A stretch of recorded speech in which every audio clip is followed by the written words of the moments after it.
Those are what the tigers are. And as I mentioned, they need to eat. They need to eat activities, and you need to feed them. And as I say, if you don't feed your tigers, Mhm. they eat you.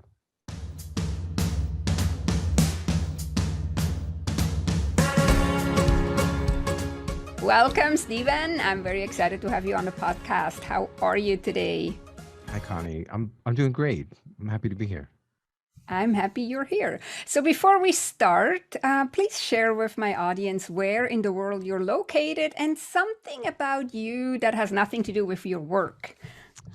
Sure. Yes, I know that you ask this question, and I really love that. You Right. So, prepared. well, I mean, we define ourselves so much by what we do professionally that we often forget the other sides of us. So, where I am in the world, I'm in Cambodia, in Phnom Penh. That's the capital, Cambodia. That's where I reside. And besides my professional activities, well, number one, I love to play with my daughter. She's 2 years old. So in between bouts of work, I get to go downstairs because I'm working from home, and I get to play with her and sing with her and dance with her. So that's something that makes up a beautiful part of my day. And in addition, I love to compose music and and I have some creative pursuits. So sometimes I write or journal or do a little bit of art, some drawing, painting, and things, mostly on my tablet. So Mhm. those are things that feed my tigers, which we'll get Yeah. into today.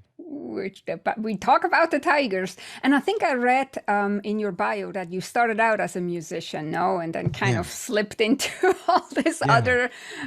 all these other things we're talking about, which is kind of interesting. Did you always, or did you always know you wanted to make music, or was that kind of, or did you trip into that as well? Mhm.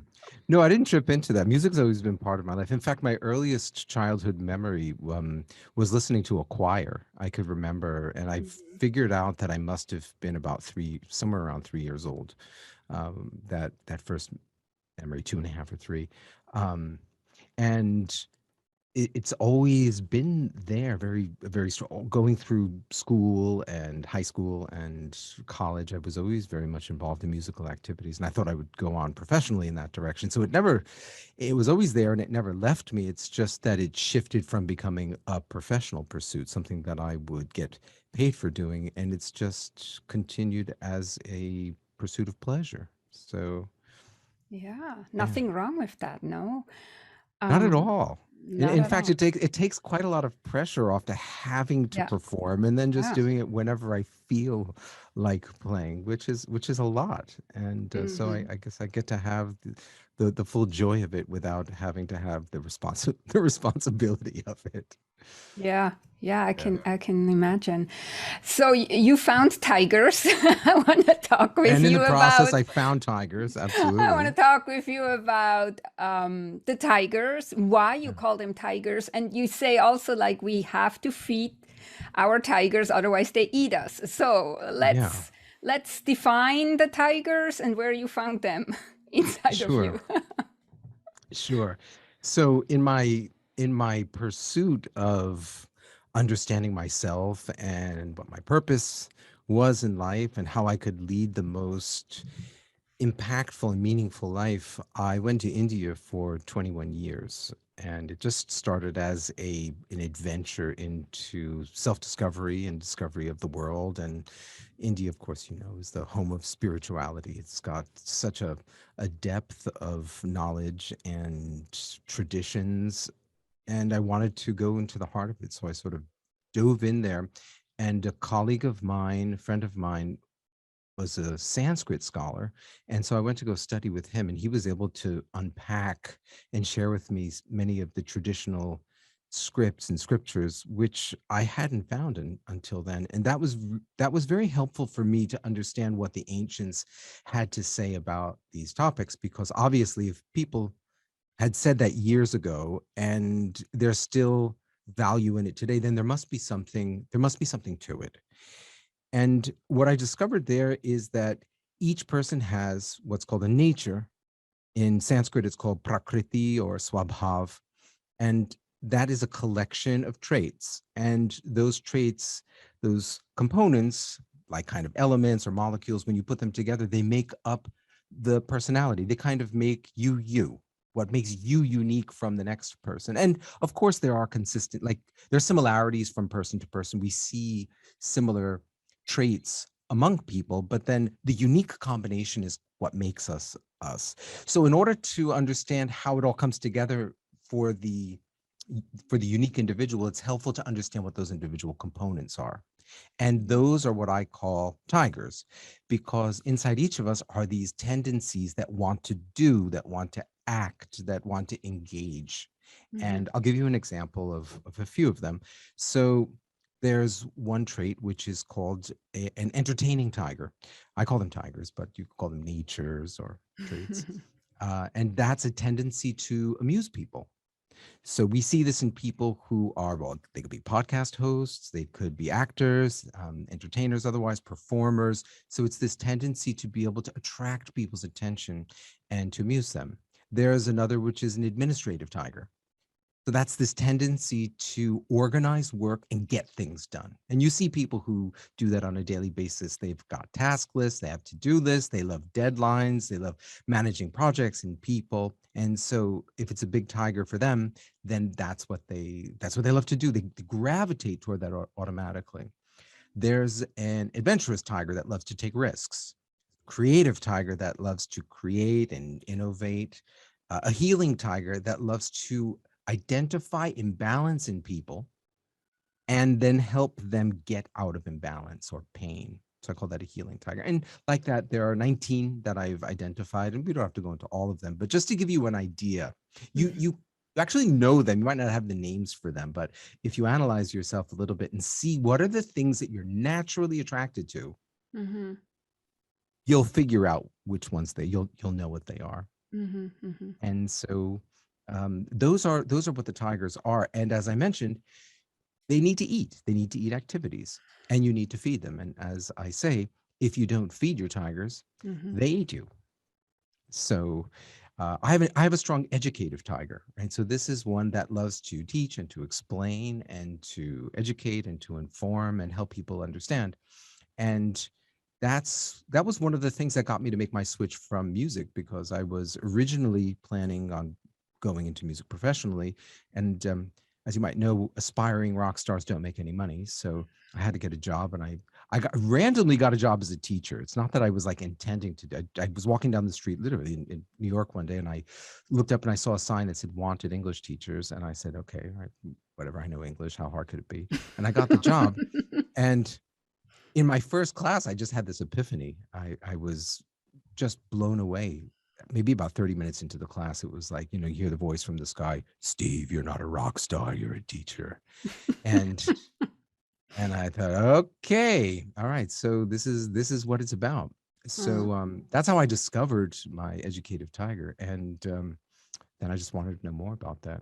And so I've identified these various tigers, and my aim is to help people understand which are their unique tigers, and then how you can put them together in different ways, Mm-hmm.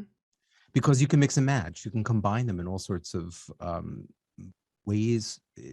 For example, if you love to educate, if you have a big educative tiger and you're entertaining, well, that would be great for an informative podcast. Or Mm-hmm. a teacher. Teachers, they say teaching is like 25% education and 75% theatrics. So if you want to keep people's attention these days, especially, you also need to be entertaining them. So Yeah. there are ways, or if you want to put music in, you could become a music teacher. So there are different ways of combining Mm-hmm. tigers to be more impactful and yeah, and to find the joy in life. Mm-hmm. Mm-hmm. So I find it interesting what you're saying, because I basically do something similar, but I do it a little bit more woo, so to speak. I'm into astrology, so I look at people's charts. I find their tigers in their charts, so Yep. to speak, for you. And so I was wondering, I saw something where you were talking about nature versus nurture, and Mhm. I see that a lot in astrology. So, like, the chart shows us nature, what the person, with what gifts the person came in. And then nurture is often how they grew up and whether the environment was supportive of their nature or not so much. Yes. And you talk also about nature versus nurture. So my question is, from your perspective, can nature be changed, or is it set, or can the environment and the proper nurturing change your tigers, your nature tigers? My experience and also the traditional literature that I studied while I was in India both indicate the same thing, which is by and large, your underlying nature does not change, Mm-hmm. or it doesn't change significantly. And people don't love to hear that because they feel as though it takes away, it robs them of some of their agency, of some of their autonomy, which is I can be whoever I want to be. And there's nobody who can stop me, and you can't tell me I can't change. So there's a lot of ego involved in that, in people feeling as though they're trapped. There's a whole area around the idea of growth mindset, which says, hey, if you tell somebody or you tell yourself you can't, then of course you can't. But if you tell yourself you can, then of course you can. And Mm-hmm. even um, even the proponents of those philosophies will also admit, if you take a look at Carol Dweck's work, who talks about growth mindset, she also, and even Angela Duckworth, who talks about grit, right? If you work hard enough at something, you can achieve it. They'll also admit that there is something called natural talent. I call them tigers, which is Mm-hmm. that, yes, while you can work on individual areas and you can make some kind of improvements in them, there are certain areas that you'll get more return on your investment. In other words, that if you make a little bit of effort, you'll get a lot of Yeah. progress back for that. Mm-hmm. And there are certain areas that you'll work really hard at and you'll only get a little bit of progress back in Mm-hmm. those areas. So you might have a tiger that's a smaller one naturally. Let's just say that your gross bodily tiger, your physicality, your natural ability with your body to do athletic kind of things, if it's not naturally as endowed, then yeah, certainly you might be able to become a good tennis player, basketball player, skier, whatever it is. But the amount of energy and time and focus that you would need to put in order to get back very high levels of competence, where Mm-hmm. you might be, for example, paid as a professional to do that kind of work, well, that could be either just immense or maybe not possible at all. It just might. When you take a look at I saw an article sometime back that talked about the percentage of I believe it was like football players that actually go on to become professional football players. Mm-hmm. And you're talking like, out of all of those who've graduated and gone on to college and they're playing like college football, it was still like this very low percentage, like below 1%, that Mm-hmm. actually go on to be. And so if you're not naturally endowed with that level of skill, like, what do you think your ability is to be able, you put in all they're already putting in all that effort and it's still less than 1%. So let's look at the reality. And I'm giving one example there. The same could hold true for something like I call an entrepreneurial tiger. There are some people who are naturally gifted Mm-hmm. entrepreneurs. It just oozes out of them. And those people, they can't stop thinking about how to Yep. turn this into, and they're successful at it. And it looks like they have the Midas touch. Everything they touch sort of works and their businesses go, and they run multiple businesses. And then there are some people I know who just want to be a business person. They want to, and they give everything they have into it. And it destroys their family. It destroys their health. And at the end of the day, they still don't have a successful business. Mm-hmm. So my question is, so the question is, does nurture play a role? Yes, but to a degree. And I think it's important that people be realistic about the size of the tiger and what they can achieve with it. And is it worth it for them to invest the energy Mm-hmm. to try to, quote unquote, change that? Like, why do you need to change that? Ask Yeah. yourself that question. Yeah, it's probably ego or people pleasing or something along that line. Exactly. What comes to my mind is when you were talking is like fighting against windmills rather than going with the flow kind of thing. Exactly, Yeah. exactly. And it's all Yeah. about, "No, you can't tell me what I can't do. I Yeah. can do whatever I say." So there's that ego coming out. And I love your title of Chaos to Peace, because you've got all this chaotic wind, and all these, chaotic energy flying around you at every second. And it's there also internally, Hmm. buzzing around. And so one of the best ways to move toward peace is by harnessing the wind Yeah. and moving with it. So that means going with your nature, going Hmm. with the flow, rather than just simply try. You're still going to face storms. Yeah. You're Yeah. still going to face more chaos. But to me, it just makes more sense to be aligned with your natural tendencies, your natural proclivities, because at least you don't have to fight yourself internally. You're still going to have to fight the outside Well, sources. So better you're at least you have aligned so inside. much energy, or so much more energy if you go with the wind. No, because if you're Yeah. using your energy to fighting the windmill or fighting the wind or whatever, then there is so little energy really left for the things you want to accomplish or do. Yeah. Go Like with the spend time wind, with your or like yeah, spend time with your family, yeah, that and too, and of be course. loving and supportive, and because they're also facing chaos and they need somebody to be stable for them. And Hmm. so when I'm aligned with who I am, and that, as you rightly said, it doesn't deplete all my energy. And so I've got additional energy to bring to other people to help them while they're fighting their chaos. Yeah. So that's why I think um it's not, it's selfish in a way. It's actually selfish to go against your nature just for the sense of ego, Hmm. because you sap yourself of the energy that you could be using to actually Yeah. support other people in your life and in your profession. Yeah, I totally agree. So if somebody now is, while we were talking, probably thinking like, "Oh, what is my tiger? What is my tiger?" And I Yeah. saw you have a podcast episode where you talk about you can ask yourself three specific questions. Did you want to share these questions, like so in case somebody is now sitting here like, Yeah. "Yeah, but I don't know what my tigers are." Yeah. Yeah, so again, I like to try to keep this as non-technical as possible. You already know it. You already know these things. There are more than three questions. I probably just outlined a couple of them, but these are a few ways that you can tell whether a tiger of yours is big or not. The first is that it comes easily to you.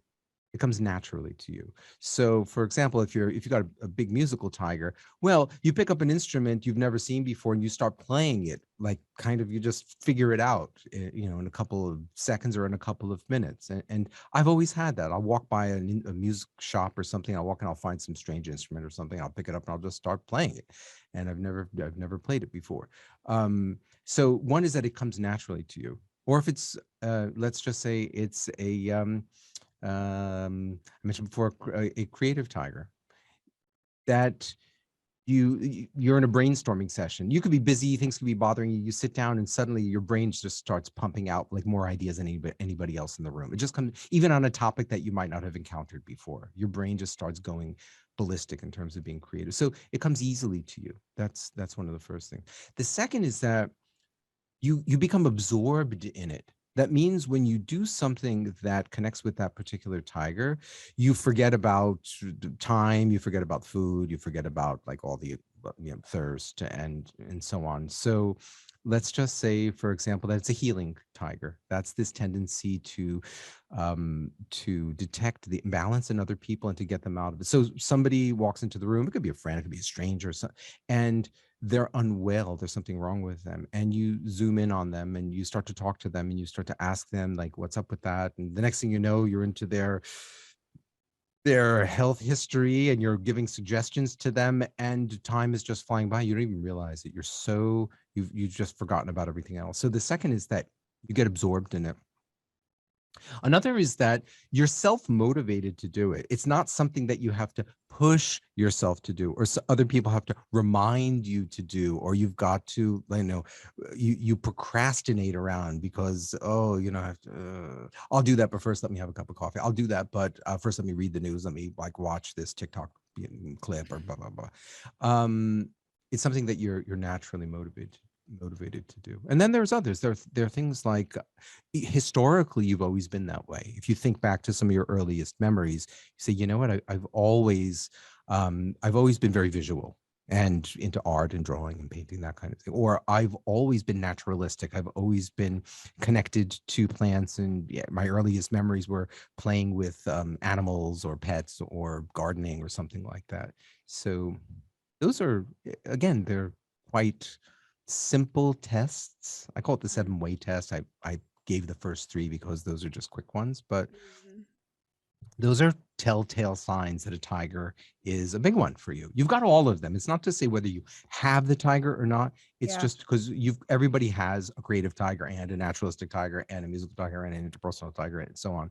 It's just that some are naturally bigger than others. Some are hungrier than others too, I would assume. And that's also a fact. That's also a fact. So this is one of the tiger basics, right? That Mhm. tigers are of different sizes, and tigers have appetites. The big ones have bigger appetites, and the smaller ones have smaller appetites. But Mhm. it's also interesting to keep in mind that sometimes big tigers can be overfed and full, Mhm. and sometimes small tigers can also get a little bit hungry. It's not to say just because you got a big tiger that you are a super person and you can digest an unlimited amount. I'll give you an example. If someone has a big administrative tiger and they're really good at managing projects, and because they're so good at it, everybody winds up recruiting that person to help them with another administrative project or blah, blah, blah. Well, that person, even though their tiger is massive, can become overwhelmed.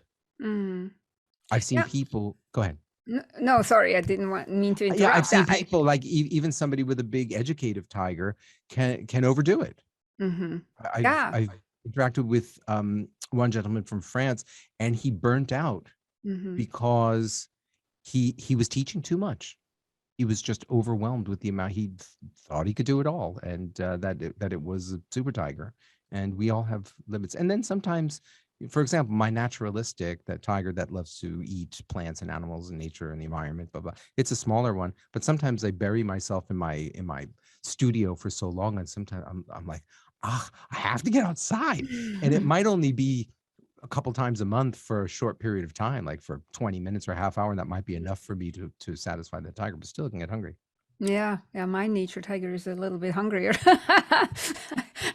I live on acreage, so I have to. My nature Mhm. tiger needs to be out there here and Mhm. there, even though I have all kinds of tigers. I know how, or I understand how you say we all have the tigers, because that's kind of what I believe too. What I see in astrology too, we all come with everything, but some is more.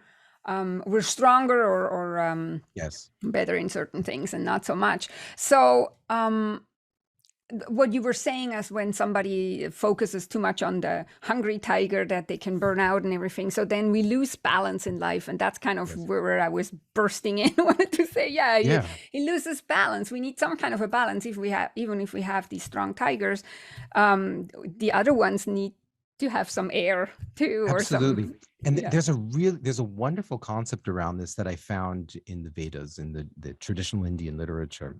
This just blew me away. There's a word which is called swasta. Mm-hmm. So swasta is a Sanskrit word made up of 2 parts. The first part is swa, which means self, and sta means to be situated in. So sta means to be situated in oneself, Mm-hmm. to be aligned with Yeah. yourself, to be Yeah. connected to yourself. Yeah. Now, the interesting part is the word swasta literally means to be healthy. Mm-hmm. And what's interesting about that, what it's saying, what it's implying is that to be healthy means to be situated in yourself. That's what health actually means. And the Mm-hmm. reason for this is because when you're aligned with who you are, when you're in touch with your tigers, when you are connected to those qualities and you're appropriately feeding them, then you're balanced. Then you are in good spirits. Then you feel wonderful about yourself. And as a result of that, you burn calories. You don't have this tendency to be frustrated and then to want to drink a lot of coffee or eat a lot of sugar or to smoke or to medicate or to drink alcohol or to do drugs or to bother, distract yourself with Go watching shopping. mindless videos. I call that retail therapy, right? Yeah, To buy exactly. Me stuff that too. you don't need. And then you have clutter. Exactly. So all of those are consequences of being out of alignment with yourself. Because Hmm. like right now, you hear me or you see me, and we're talking. You can see that I mean, fully engaged right now. Like I'm not thinking that I would really like to stop this conversation with Connie now, so I could go eat a bar of chocolate or to drink a coffee. This is all I need right now. I'm Hmm. engaged, Hmm. and I'm burning calories and my energy is flowing. So this is what it means to be centered in oneself. This is what it means to be healthy. And in Hmm. otherwise in the West, we talk about health as your body mass index, your Yeah, yeah. cholesterol levels, right? Not very holistic. And you can have like all your parameters, all of those indicators within certain levels, and still have a heart attack, Yeah. or still wind up getting cancer or something else.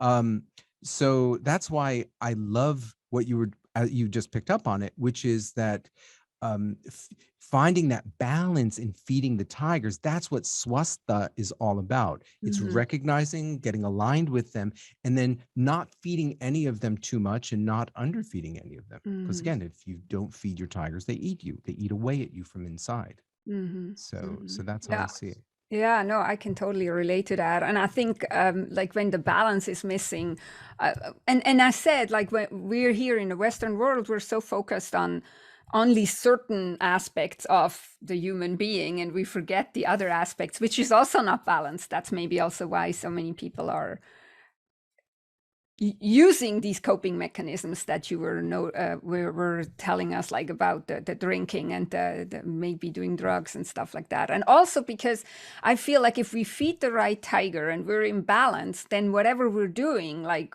what you and I are doing here right now, is it energizes us. It's not Absolutely. draining us, and I think that's also one of the ways how we maybe can figure out whether we're really feeding the right tiger, no, Sure. and when we're feeling energized, and like you said, we're absorbed in it, or we forget the time, or we forget to eat, whatever, which is maybe not Absolutely. the healthiest, but So um there's a sense of flow, right? What we yeah, exactly. understand about energy is energy can flow. And Yeah. whenever energy gets blocked, whenever energy doesn't flow, whether it's nerves, like in the body, if it's nerve signals, Mhm. or if it's blood, or if it's oxygen, if there's some sort of blockage to, even if you think about water, right? When water stops and it stops its flow and it settles in an area, well, that's when algae and other bacteria start to collect. Mhm. Running water purifies. Mhm. And so, in the same way, when we've got energy running through us and flowing through us, it energizes, it purifies us. And Mhm.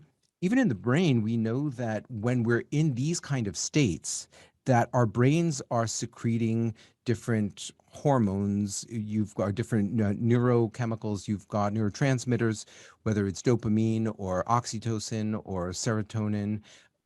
When we're engaged in these states, they're naturally secreting. Those are what are called the happy chemicals, or the feel good chemicals. And when what we're doing is not allowing that to happen. In other words, like, let's just say that you've got a tiger that you can't feed. You've got this massive creative tiger, but you're stuck in an office cubicle doing some mindless kind of work, and you feel the blockage. And so what's happening is that flow is not coming. That flow Mhm. is not coming. And so Mhm. you want that flow to happen. And so why do you reach for chocolate and for a cigarette or for vaping or for coffee? Because when you consume those things, it secretes those neurotransmitters. So it gives off the sensation that flow is happening. Okay, they're moving now. I feel okay, so I can put up with this. Mm. And okay, I'm not saying don't eat chocolate. I like chocolate. I Me do drink it, too. but Don't tell me not to eat I'm chocolate. not. Don't get me wrong. What I'm saying is to use it as a mechanism or a tool in order to induce flow because you're not getting it naturally. Yeah. That's not sustainable.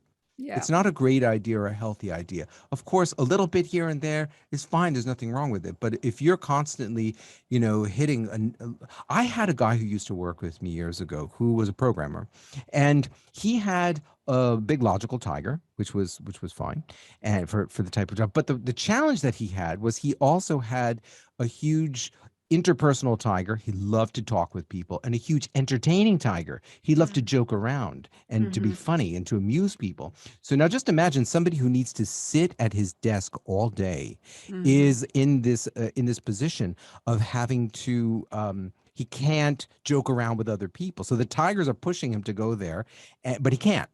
So Mm-hmm. they're blocked, and he's Mm-hmm. frustrated. And he used I was in India when this happened. He used to drink tea, and I would say about 10 cups a day, and I'm not exaggerating. And he developed stomach ulcers as a result of that. Mm-hmm. Mm-hmm. So there you go. Like Mm-hmm. that's an example of how somebody could compensate and then injure themselves by using this artificial means of flow. Mm-hmm. Mm-hmm. Yeah, it makes totally sense. Makes totally sense. So, if people are interested to learn more about all these tigers and like you created this consulting company, or how would you call it, teaching company, or what would you call it, where what you're exactly. So it's Multiple Natures International. We call ourselves a human alignment company. Is how we refer to ourselves Hmm. technically in what we do.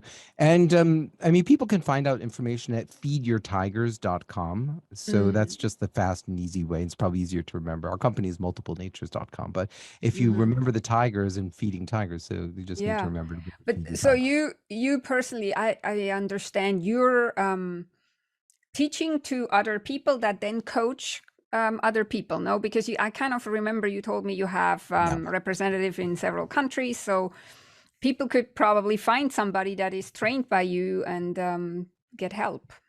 Yeah, that's correct. We create tools that are used by guidance professionals. So those Hmm. could be career counselors, people in HR, Hmm. life coaches, workplace coaches, Hmm. managers on within companies and organizations. So we have certification programs and training programs that teach them how to work with the tigers, how to Hmm. help to identify them in people, and then Yeah, to figure out how to guide people accordingly. So yeah. the end users would be, for example, students who are looking for the career choice. They're trying to figure out which direction Hmm. to go in their lives, or Hmm.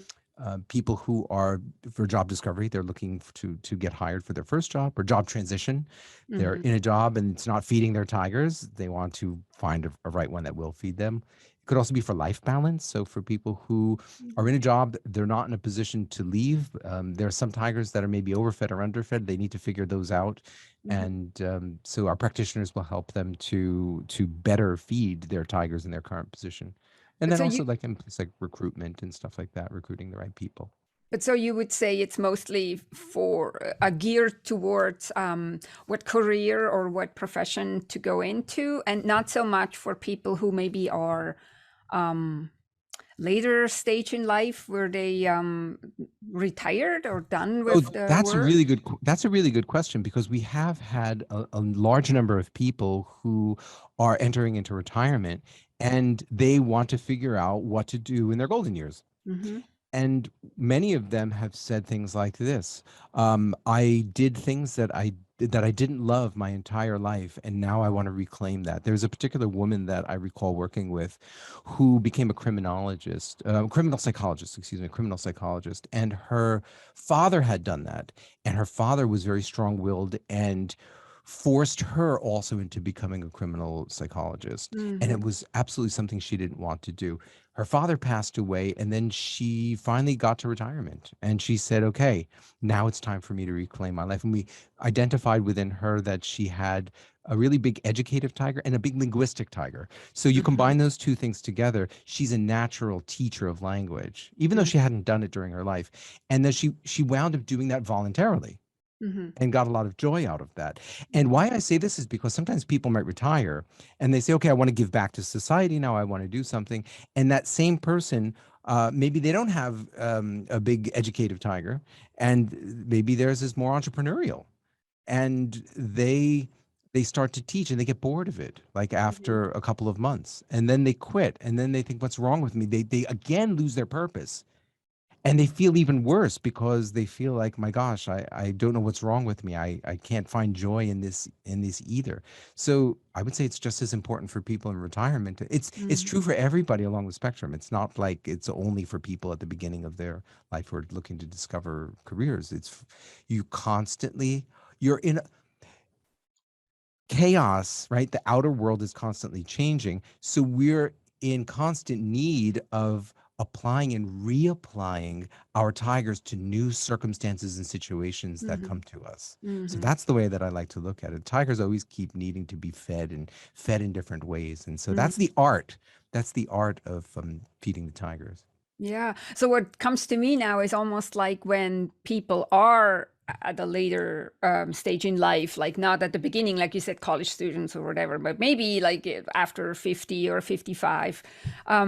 I find oftentimes they think like their life is over. And if you now maybe go through this tiger, finding your tiger or figuring out which tiger would be the one that needs more feeding now, then they find more purpose in their second part of their life or in their golden years rather than just sitting back and thinking they're useless now for society or for the family or Absolutely. whatever. Yeah. Absolutely. And if you Yeah. think about it, somebody who's at that stage of life, they have so much knowledge, so much wisdom, Yeah. so much experience that they could bring to other people if they only were aligned in the right way. And Mm-hmm. so there's the way it used to be traditionally, like years ago, in terms of work used to be, I mean, in terms of like generally speaking, it would happen around families. So if Mm-hmm. your family, your parents did a particular type of work, let's say it was carpentry, or if they were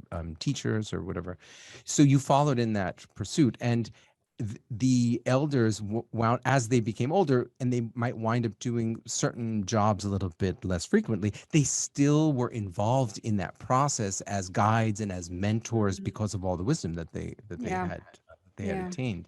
And so my belief is that one of the problems that we have in society today is that it's fractured. Our society has become fractured and disconnected, and the power and the wisdom of people who are in the older stage of life, we're missing that. We're missing the connection to that, and the younger generation is losing out on that value. Yeah. Yeah. So Yeah. it's essential to restitch. The fabric of society is becoming undone, and it's, I believe, essential for us to reweave those people Mm-hmm. back into society where they're Yeah. disconnected. Yeah, beautiful words. I want to be mindful of my audience, so I will put all the links where they can find you in the show notes. But I was wondering, do you have any last words, or did I not ask something that you really feel that needs to be added to this tiger conversation? I would say only this. I think it's much easier than people make it out to be. I find many people are running and chasing something and at the end of the day, we wind up chasing our own tails. Mm, When I went to India looking and searching for something outside, I came back and I found myself. So yeah. it's like wherever you go, there you are. You can't run away from your tigers. They're there and they're waiting for you. So explore them, enjoy them, feed them, and if you do that, your life will naturally become sublime. It's much easier than most people imagine. Hmm. Yeah. Yeah, it's true. And it's always in you. You can't find it outside. Yeah. Thank you so much, Stephen, for your time. I think this is very interesting view of looking at it, like with the tiger.